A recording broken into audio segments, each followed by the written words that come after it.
Hey guys, Tarke here, and today we're just going to run some maps, and I'm going to talk about something which... the game feels the same to me. I can't really tell the difference other than the flasks, and everyone keeps saying that the game feels a lot harder now, and I don't know if... I don't know why I can't tell. I don't know if it's a case of just like... I've always been so bad that suddenly... Like, why don't I feel it? Like, everyone keeps telling me the game's a lot harder now, and it feels exactly the same to me, other than the flasks are slightly different. So, I guess starting off with that, I'll very briefly touch on flasks. I'm not going to go crazy on flasks. I'm going to wait and do a dedicated flask video in a couple more days once I really mess with the system. I've been messing around with a stacking Quicksilver strat. So, the main thing that I've seen from people talk about flasks is, like, flasks do one of two things. They're either playing Pathfinders and still piano flasking, or they're doing the exact same flask setups they ran last league, but they just have bad uptime.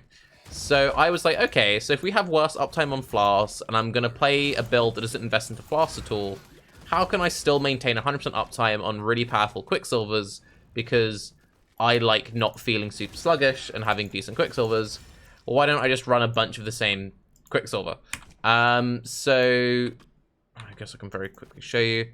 I've got a increased effect using the new orb thing, Quicksilver of Staunching. I don't care about that.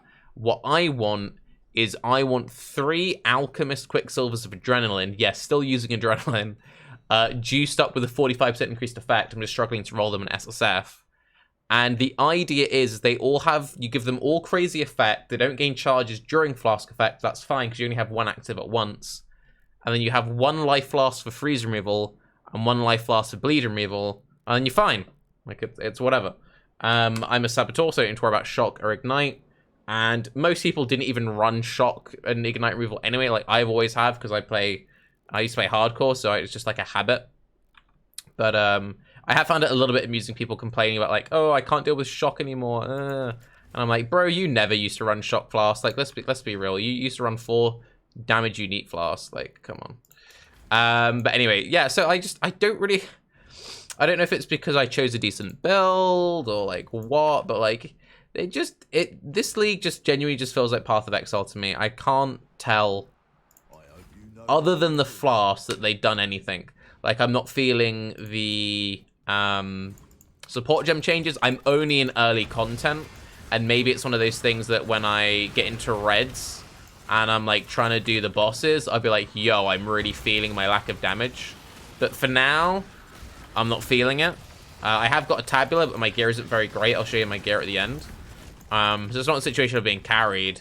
And I'm doing non-crit fizz traps. Like, I know traps didn't get hit, but like, oh, we can run a logbook. That'll be fun after this map.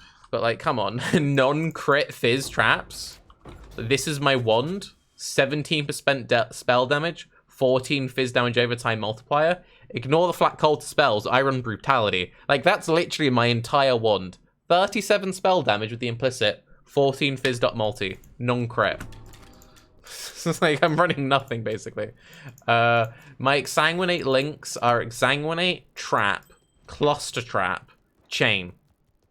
Those are 4 links that don't do anything, and then I've got brutality and controlled destruction as my 2 damage links. Yeah, it's like, meh, you know. In terms of auras, I'm running Skitterbots, Herald of Purity, and War Banner. War Banner gives nearby enemies take fizz damage. Head of Purity gives me fizz damage. Skitterbots gives me shock and some trap damage. I don't really feel like doing Harvest in this video, so I'll just go through the one. Yeah, I don't know. I'm expecting that I'll feel it when I start getting to like Cirrus and stuff, but we've done a couple of Conquerors, haven't felt it. Didn't feel it going through the campaign. Like, I did a video earlier today talk about Act 1, and honestly, like, I can't even tell. Like, it's like, what? People always say that like I'm out of touch because I'm like a filthy degenerate content creator, and maybe I am. But, like, what game are we in? Like, why is my experience so different? I don't get it. And if you know why, like, if you're like, Tarke, the reason is blank, please let me know. And please let me know what your experience of the league has been. But honestly, if you... Like, if my job wasn't to, like, know all the changes, right? Like, if I just loaded up this league without knowing the contents of the patch notes, and, like, you hid all the gem info from me so I couldn't see that the gems had been changed, and you said, Tarke, they did a major rebalance, what do you think they did? I would be able to name the Flask and the ailment thing, and honestly, I think that's it.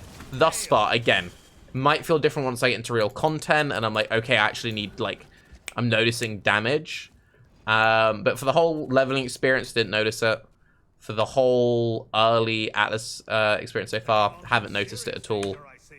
The league mechanic is cool. Haven't found it very rippy. I've done a couple of logbooks. Again, haven't done super high mapping ones because we're not in super high maps yet.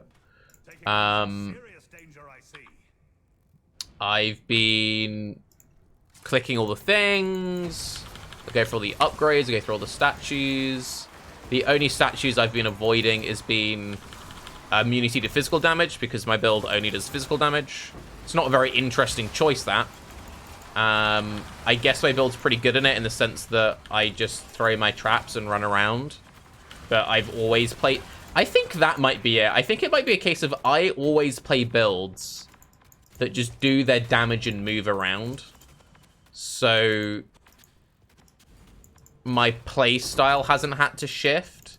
And you could be like, but the thing is, Tarke, is the mana. Like, the reason why you're not feeling it is because you're playing exsanguinate traps. So it's mana. Like, that's why everyone else is like, this is awful, but you're not, because you're playing a trap that bypasses the whole mana mechanic. And I'd be like, haha.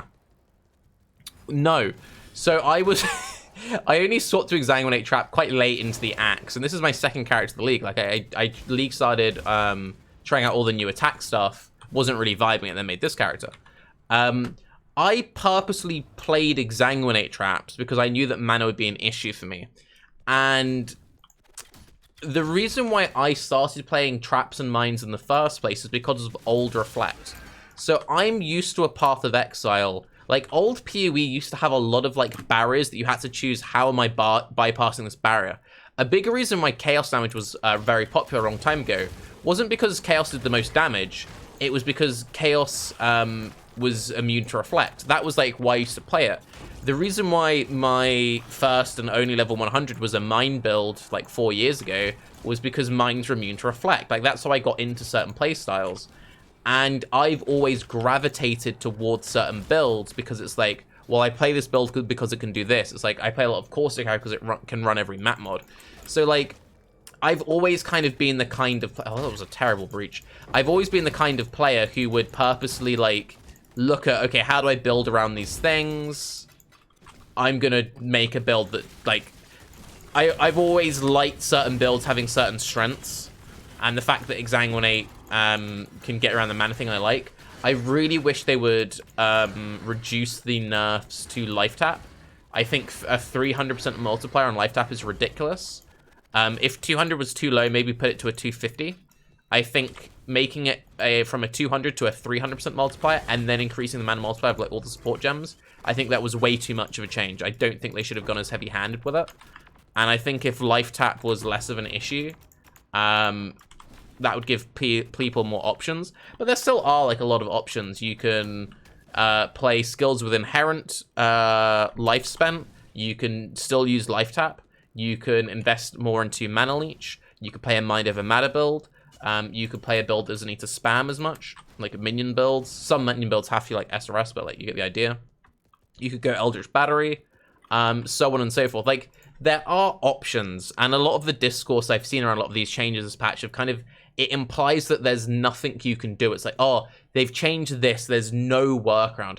Well, actually, there is quite a lot of workaround. I think there could be more workaround. I think the main thing which needs more interaction is bleed removal. So you basically have Corrupted Blood immunity on a jewel. You have Slayer, which is still immune, I believe, and a minor Pantheon thing, and then a Flask. And the Flask only gives you the 1 second removal. I think it could probably be bumped up to maybe like a 2 second or a 3 second. I think generally a lot of the immunities could probably benefit going from 1 second to 2 seconds. But saying that, I've had zero issues with freeze. Like, I don't think I've ever been frozen once on this character, and if I ever do get frozen, I would just press 2, and I'd be unfrozen, and I can do that 3 times. And I've got Life Flask regeneration because I spec for it in my Pantheon. And if I wanted to, I could also take Brine Cake and upgrade it, so I can't get chain frozen. Because, like, with that, you can't be frozen if you've been frozen recently, so I'd use 1 charge, I'd then be immune to freeze for 4 seconds. I could then press it again, be immune for 4 seconds, press again for 4 seconds, at which point I would have regained a thing. If I wanted to, I could get ailment immunity by changing my tree slightly to pick up...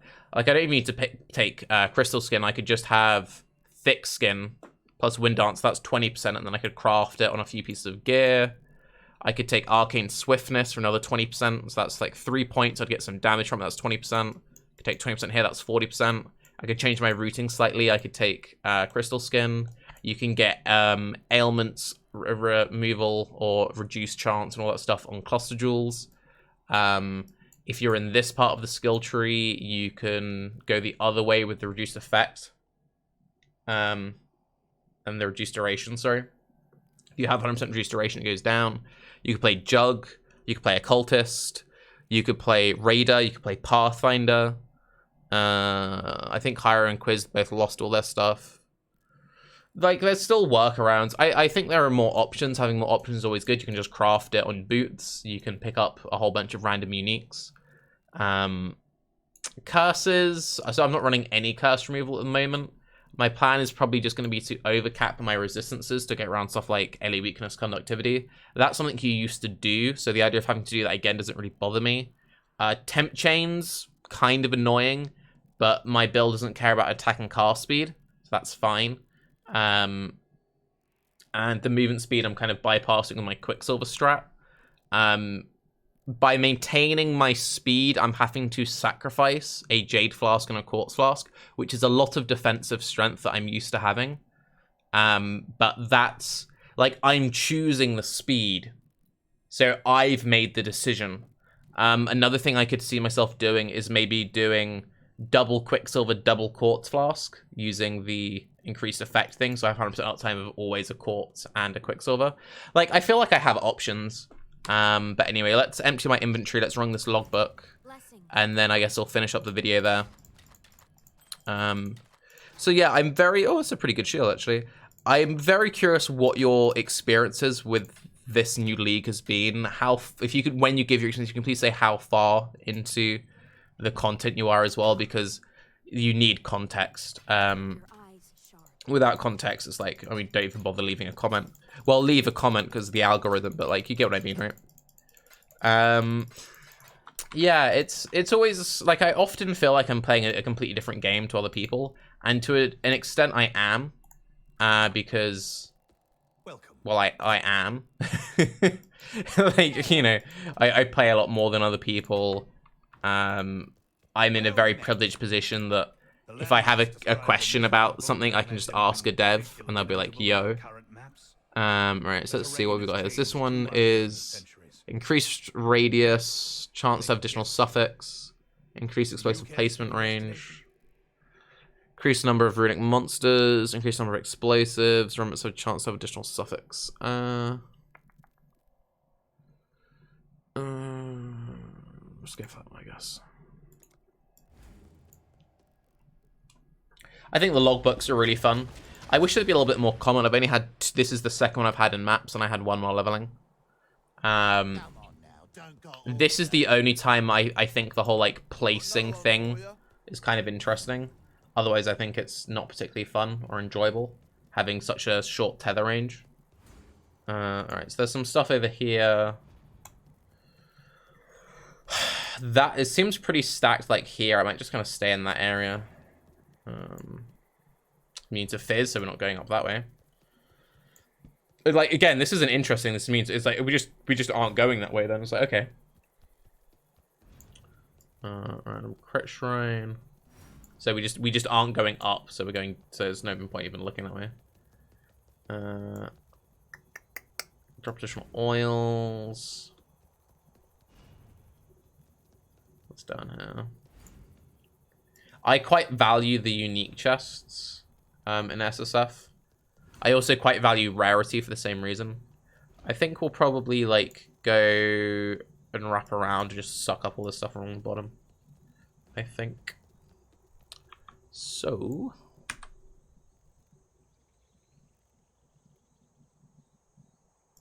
let's get that. Let's get that.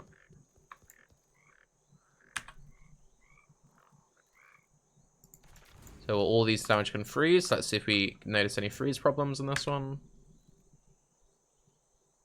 Go with that.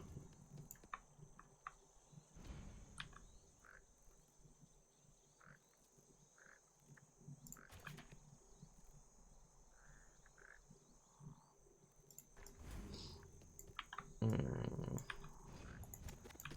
go by that one.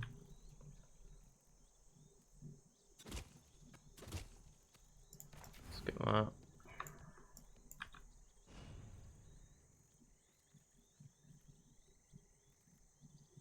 Grab that. How many got left? Still got 15. Got loads left.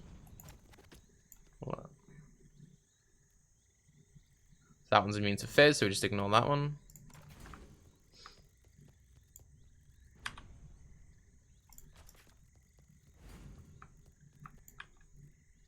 Here, the tether range is a little bit annoying, but okay.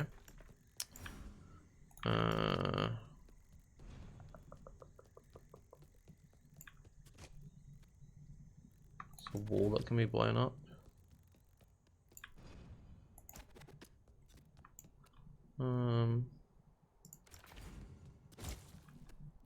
It's a wall that can be blown up there.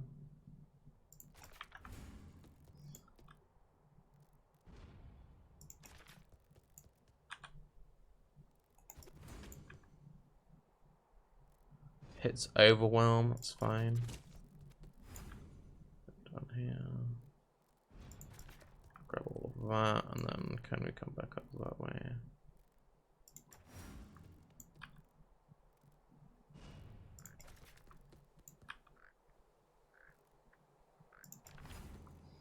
God, we got loads out of this one, Jesus. Got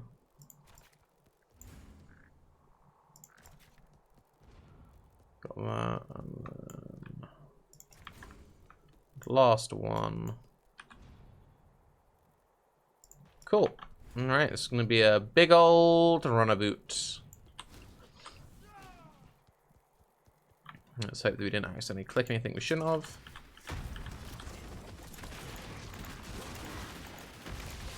Let's keep an eye out to see if we get frozen at any point. Because all of these dudes can freeze. I'm feeling very thematic using my seismic trap with this league mechanic. I feel like I'm really like partaking in the TNT mindspace. Got a nice little Val Grace.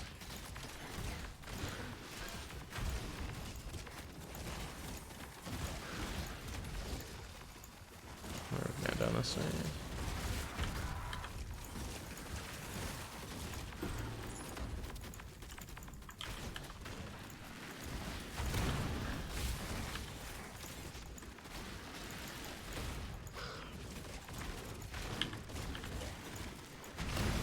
Yeah, it's very satisfying. Just throw out the seismic trap, throw out the exsanguinate. Cleans up super well. Oh, I got frozen then. So, okay, we got frozen once there. Took a little bit of damage because we're a bit slow. On the, ooh, level 19 siphoning trap. Actually not a terrible gem this league. If you're struggling with mana on a trapper.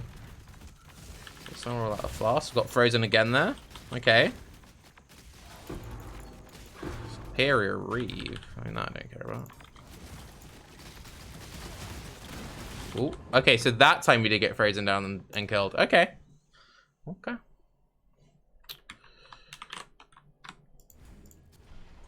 Getting disrespected a little bit by the freezers, though.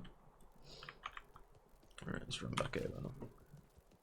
So that is my first death in endgame. Oh, great. Where the hell are we going? Or is that all of them? Did we miss out on anything? Because I know it looks like we still got all the loot. So I just need to run around and just pick everything up. Okay. Cool. If we got anything nice. Got a 23 ice spear. Alright. I've got a lot of clicking to look forward to. Chittering chambers. Ooh. Oh, cool.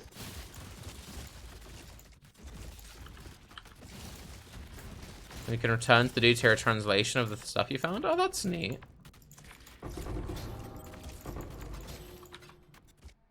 Wave of conviction deals increased damage. Ugh. No, that's cool. I like that. Got some more instilling orbs. I want the other orbs. I can upgrade my quicksilvers.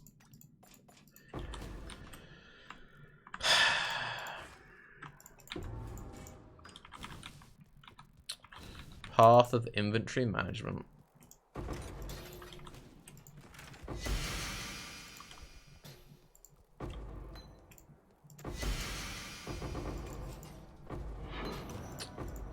Righteous fire. Let's go and do it. Vendor. Have you got 4 portals left? That should be fine. Tier 4 locked in on a grand. It's not the best base. But yeah, you can see why I like the logbooks. The logbooks are fun. They kind of remind me of sort of what I feel like blighted maps should have been.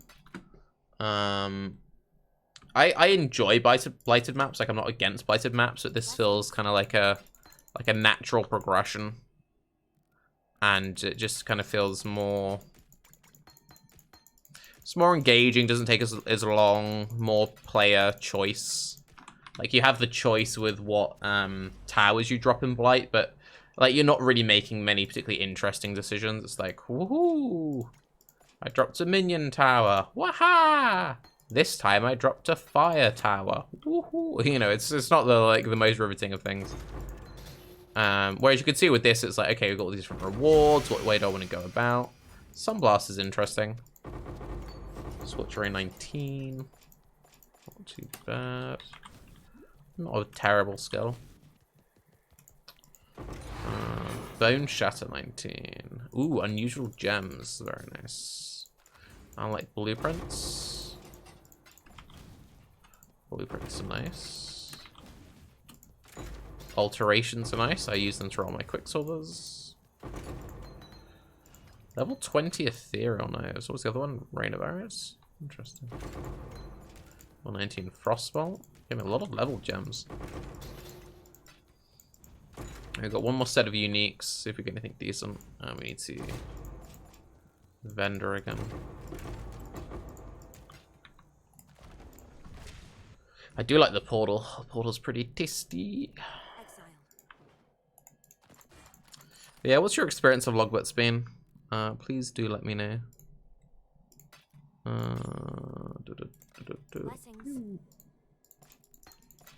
I've generally found the League pretty rewarding. I've had a lot of people saying that they haven't, but I don't know, I found it being pretty good. It's good just from the fact that you can get a tablet level 1 without even trying, just by making level 1 character and just gambling on it. I like that aspect of it. I like how you can manipulate it. So if you knew you needed, oh, not too bad, another blueprint. If you knew you needed a, for example, level 15 unique, you get the character level 15 and then just spam reroll on it. I thought about doing that for level 22 for Deerstalkers, but yes, anyway, those are my closing thoughts. TLDR, I guess we'll find out tomorrow when we get into yellows, maybe even reds. But where's the difficulty? Where's my rebalanced game, GGG? I'm Tarke. Have a good day. What's your experience been? Bye-bye.